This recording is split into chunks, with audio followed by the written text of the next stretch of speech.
Question. Moi, je vais poser la première. Quand est-ce que vous achetez une ou deux vieilles maisons un peu mal foutues à Chambéry et vous faites des démonstrations de rénovation? Alors j'ai pas la photo, mais celle-là on vient de tout détruire, là. On a tout arraché l'isolant. Si vous avez, je vois une photo, la maison on en a fait une ruine et on va la rénover avec le principe que je vous ai montré. Parce que c'est ça qu'on sent bien, c'est là-dessus qu'on met le... Ah bah on l'a détruit, on a tout cassé. Oui, sur ce principe extérieur, vous l'avez expliqué très rapidement, mais est-ce qu'on peut le résumer en disant que vous faites une enveloppe et dans cette enveloppe, il y a en même temps, finalement, un circuit de chauffage central qui va dégager de l'air finalement par les ouvertures et que finalement, à l'intérieur, on peut démonter le chauffage existant. Voilà, c'est des bâtiments qui étaient avec du chauffage électrique, oui. Donc on ne peut pas avoir de réseau. Donc l'idée, c'était de se passer du convecteur électrique, de mettre du pompe à chaleur et de chauffer par la pompe à chaleur avec ces gaines. C'est exactement ce que vous avez dit. Autre question. Attends, le micro arrive. Le micro arrive. Non, parce qu'on enregistre. Indispensable d'avoir un micro. Merci. Je voudrais juste savoir quelle est la surface du parc photovoltaïque au Portugal. Ah ouais, là on est sur des dizaines d'hectares. Ouais. Vous voulez dire que c'est grand, c'est ça? Ça prend beaucoup de surface. C'est clair. C'est clair. C'est pour ça que... Non mais c'est une très bonne réflexion. C'est pour ça que nous, on est contre ça. Et la solution, c'est de mettre le photovoltaïque sur le toit. Parce que sur le toit, on a largement la place d'avoir l'ensemble, on regarderait, on pourrait fournir l'électricité pour toute la France avec la surface de toiture qu'on a sur les toits en France. L'été ou l'hiver? Alors, effectivement, on ne veut pas faire 100% avec le solaire, il n'y a pas de raison, mais il y a d'autres sources électriques. On a aussi des barrages chez nous, en Savoie, on est autonome en énergie, hein, on n'aurait pas besoin de la France, nous, rien qu'avec l'eau, ça suffirait. Si on alimenterait avec du photovoltaïque, ça nous permettrait de garder l'eau pour d'autres. On a les éoliennes, vous le voyez quand même, qui se développent, et on a du nucléaire. On n'est pas contre le nucléaire, mais c'est un mix énergétique. Aujourd'hui, ça n'a pas été assez dit, mais quand même, l'électricité que vous utilisez dans vos maisons, il y a beaucoup de gaz qui viennent alimenter. Et si on a des soucis, et si on a des 258, etc., c'est que le gros problème de l'électricité, c'est les pics. Et que les pics, eh ben, vous les alimentez au gaz parce qu'on n'arrive pas à le faire au nucléaire. Et je suis COA, je suis bien passé pour le savoir. Et donc ça nous donne une grosse quantité encore de gaz qui sont à l'intérieur. Et ben il faut trouver des solutions. Ces solutions, c'est lisser les pics. Et lisser les pics, on travaille sur les batteries effectivement pour 2 heures. On ne sait pas faire de batterie électrique pour 3 semaines. Mais on sait faire des batteries pour quelques heures. Et on sait faire du stockage thermique, du stockage thermochimique pour 2 jours, 3 jours, voire 5 jours. L'intersaisonné, on en a une installation, mais ce n'est pas quelque chose qu'on va développer avant longtemps. Moi, je voudrais juste donner une information. Ça marche? Contact vers le haut.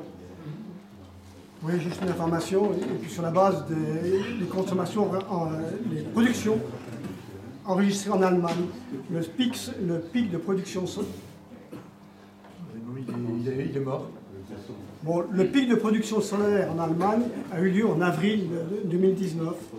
Ce pic a représenté un gradient à la montée du point de vue solaire de 9,2 gigawatts en 1 heure. Et à la descente, pareil. Vous avez dit tout à l'heure une phrase, il y aura toujours le réseau. Le réseau, il va s'équilibrer comment? Il faut réaliser qu'en 1 heure, en quelque sorte, l'Allemagne doit rétrograder son nucléaire et 5 heures après, le remettre en service pour compenser. C'est bien gentil le réseau, mais il faut quand même assurer l'équilibre.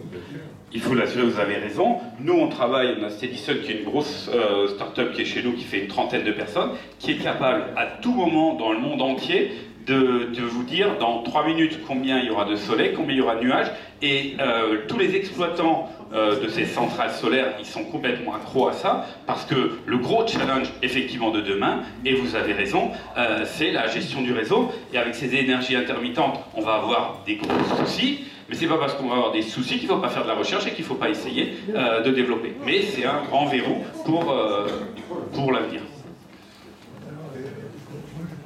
Oui, moi je voudrais poser une question sur la méthode de calcul, du prix du parc photovoltaïque. Est-ce que c'est un prix LCOE ou, comme ça se fait de plus en plus dans tous les appels d'offres mondiaux, c'est simplement le ratio de l'investissement global divisé par le productible durant les 20 ans d'exploitation. Parce que ce n'est pas du tout la même chose. Dans le premier cas, on tient compte du financement et du coût du financement. Dans le deuxième cas, il n'y a pas ce coût du financement. Ah ben, on a forcément le financement parce que c'est l'industriel qui vient avec son installation, qui vient la poser sur une durée, vous avez raison, de 20 ans, mais lui, il prend tous les risques. Lui, le client lui dit, moi je te l'achèterai à 1,4 centime du kilowattheure, chaque kilowattheure sorti. C'est ça le principe de l'appel d'offres. Après, tu te débrouilles, c'est ton problème. C'est pas toujours le cas, et c'est de moins en moins le cas parce que c'est trop compliqué et beaucoup de donneurs d'ordre demandent simplement le ratio de l'investissement sur le productible. Hein. Alors, il faut se méfier. Ouais. Moi, je n'ai pas la réponse, hein, mais... Non, mais on a des appels d'offres de partout qui sortent. Hein. Je donnais le pire et le record, mais il y en a. Aux États-Unis, ils ont fait un appel d'offres à 5 centimes, stockage compris. Là, quand on parlait de stockage, à Los Angeles, il vient de sortir l'appel d'offres, c'est avec le stockage électrique, 5 centimes d'électricité maintenue. Quoi. Dire qu'un industriel prend tous les risques quand on lui garantit qu'on va lui acheter sa production, non, c'est pas tous les risques. On garantit à 4 centimes du kilowattheure. Mais un industriel qui fournit n'importe quel autre produit, personne ne lui garantit qu'on va lui acheter, quel que soit le prix. Bien d'accord, mais lui garantir 1,4 centimes, c'est pas cher, hein, parce que le nucléaire, vous l'achetez pas à ce prix-là. Voilà. Ça marche, oui. Oui, je vais être un peu provocateur comme vous. Donc c'est bien parce que vous avez résolu tous les problèmes. Hein. Donc Madame Florette, elle n'a plus à travailler puisqu'on ne va plus pas de RT de 2020, on arrête. Vous avez réussi à faire des bâtiments qui ne sont pas chers à rénover. Ah non, pas cher à rénover, j'ai jamais dit ça. C'est ce que vous nous avez dit. Ah, parce que je vous ai montré un projet, je ne vous ai pas parlé de prix. Oui. Je vous ai parlé de la R&D. Vous nous avez dit à un moment donné, on a 3-5% de plus. Le 9, non, le 9. Oui. Dans mon projet de rénovation, il n'y a pas de prix. Ouais. Le gros enjeu, c'est le prix de la rénovation. Je suis d'accord dans le 9. Mais bon, avec les produits que vous avez mis en place, on peut supposer que les coûts sont maîtrisés. Voilà. Non, j'ai pas dit ça. J'ai pas dit ça. J'ai un gros problème de prix dans la rénovation. Donc c'est bien de vous l'entendre dire. Donc déjà une chose. Alors d'autre part, c'est bien parce que vous, y compris dans le neuf, vous arrivez à faire donc des bâtiments là pas chers pour le coup, des bâtiments qui ne consomment pas ou presque rien, très peu, 10 kWh par mètre carré ou quelque chose comme ça, c'est parfait. Mais je dis, avec vous, il n'y a plus besoin de faire de réglementation, on applique ce que vous nous dites et puis finalement c'est parfait, on a résolu à peu près tous les problèmes. On applique la RT 2012, hein. J'ai pas dit qu'il n'y a pas de réglementation, on ne va pas revenir à 70. La RT 2012 est une très bonne réglementation. Elle a fait bien améliorer les choses, elle a des défauts, et ça a été dit, notamment sur la qualité d'air, un gros défaut. Il y a des défauts sur confort d'été, ça a été dit aussi. C'est confort d'été, qualité d'air. Sur la consommation, elle n'est pas mauvaise par rapport au reste du parc. On peut toujours faire mieux, mais mon propos c'est de dire mettez la priorité là où il faut mettre les priorités et ne mettez pas un arbre qui cache la forêt à dire on va gagner. Là on est bien d'accord sur l'existant. Ceci dit, vous arrivez à des consommations dans des bâtiments neufs, vous en avez montré, qui sont extraordinaires. Donc, permettez-nous d'être un peu dubitatifs. Moi je suis comme Saint Thomas, j'aimerais bien vérifier, parce que je pense qu'il y a quelque chose. Là, c'est discussion pour le dîner. On revient aux questions. Il y a une question. Une question. Bon, une VFC, c'est que 2 kWh par mètre carré par an, c'est pas bon. Oui. C'est pour parler aussi de la rénovation.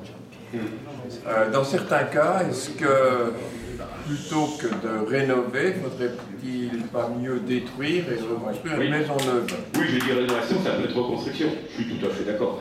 Après, il faut voir ce qu'on sait. C'est sur la reconstruction, c'est est-ce qu'il faut tout détruire, est-ce qu'il faut détruire en partie? Oui, je suis tout à fait d'accord. Ouais. Ah. Oui, vous avez raison. Ouais. C'est là.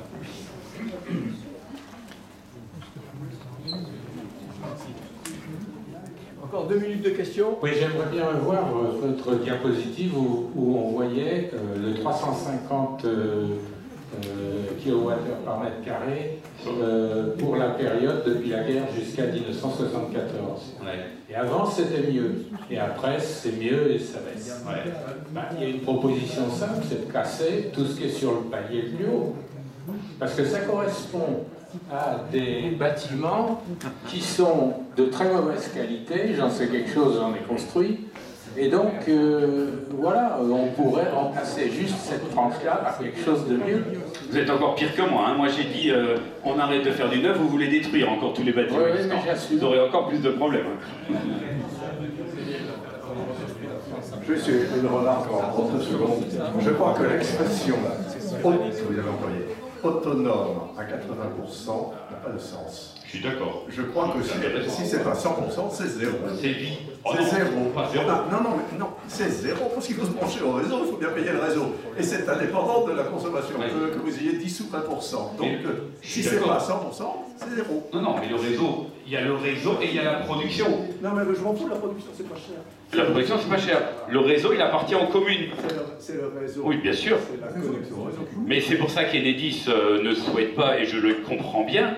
Après, si on veut sauver le climat ou si on veut sauver Enedis, c'est un peu le choix. Mais le réseau appartient aux communes, c'est les communes qui peuvent faire l'effort. Ça, c'est à elles de décider et de dire je prends en charge ce qu'on ne pourra pas prendre en charge, parce que je suis tout à fait d'accord avec vous. Aujourd'hui, le réseau, c'est 1/3 du coût d'électricité. Si on devient autonome, il faut que ce prix du réseau reste entretenu et soit payé par quelqu'un. Et donc par nous, citoyens, forcément.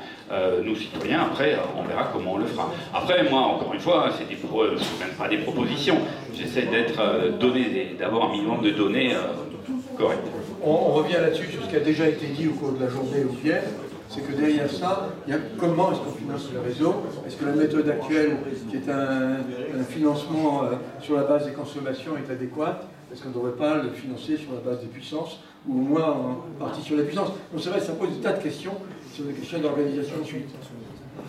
Bon, dernière question, et après ça, ce sera des discussions de part ou de table. Oui, moi je voudrais quand même défendre le réseau, parce qu'on oublie une chose, c'est qu'il permet de diviser, grâce à son foisonnement des consommations, il permet de diviser par 5 les moyens de production en France. Un petit exemple pour le démontrer, il y a 33 millions de logements en France. On met 3 kW de panneaux photovoltaïques sur chaque logement. Ça correspond, ça permet d'alimenter avec des batteries à peu près l'électricité spécifique de chaque logement. 2500 kWh par an. Avec ça, on a installé 100 gigawatts. D'accord ? 100 gigawatts, et on a juste alimenté l'électricité spécifique des domestiques. Ça démontre tout à fait que le réseau, lui, il a 100 gigawatts, il a à peine un peu plus, et il fait tout le reste, l'industrie, les transports, etc.